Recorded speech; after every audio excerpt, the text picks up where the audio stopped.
મજા આવશે. જો આ માનું દરિયો આવ્યો જો જોઈ લે. બાય બાય દરિયા. હા બાય બાય. Bye bye. માનું ના મેકી જવાની હે ને હાલો હાલો ગાડી એ ખોલો. ઉતારવાની નથી મામા માનું ને તો હા ઓલા બોટ વાળો ભેગી જે મોકલવાની. બોટ રહી માનું જો. હા ઉપર ચાલ થોડોક. એમાં મોકલવા દે ને માનું તને હવે ગાના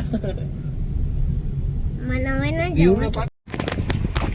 તો આજે મારો છે ને હા નહીં પડો.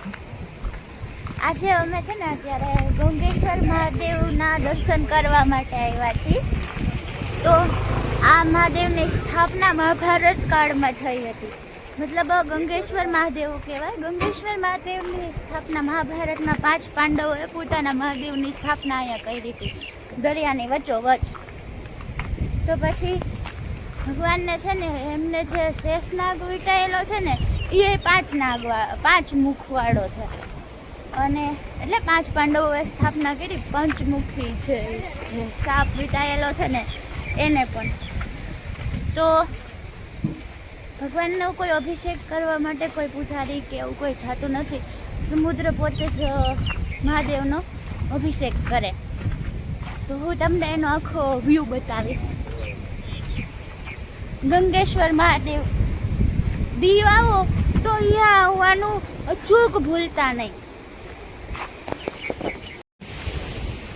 આ મંદિર સ્વયં જ્યોતિર્લિંગ ન કહેવાય કેમ કે અહીંયા સ્થાપના કરી છે પાંડવોએ. તો જ્યોતિર્લિંગમાં ન આવે. જ્યોતિર્લિંગનો અર્થ થાય કે ભગવાન સ્વયં પ્રગટ થયા હોય અને આજે સ્થાપિત.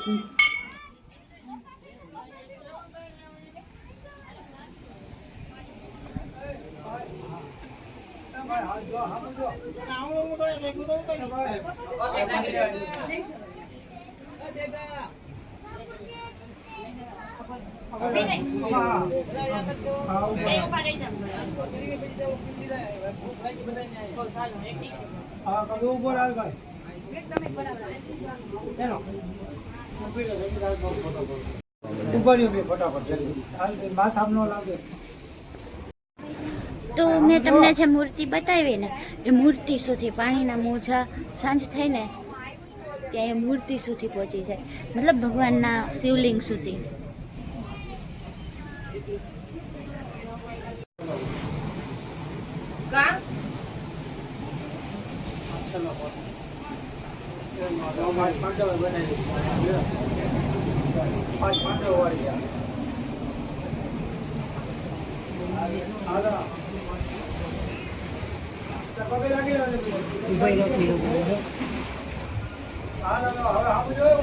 હાલમાં દરિયાનું પાણી અહીંયા સુધી તો પહોંચી ગયું છે.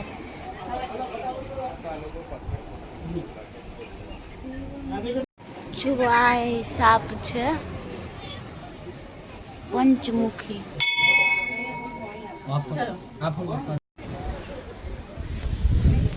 તો આ છે ગંગેશ્વર મહાદેવની સ્ટોરી.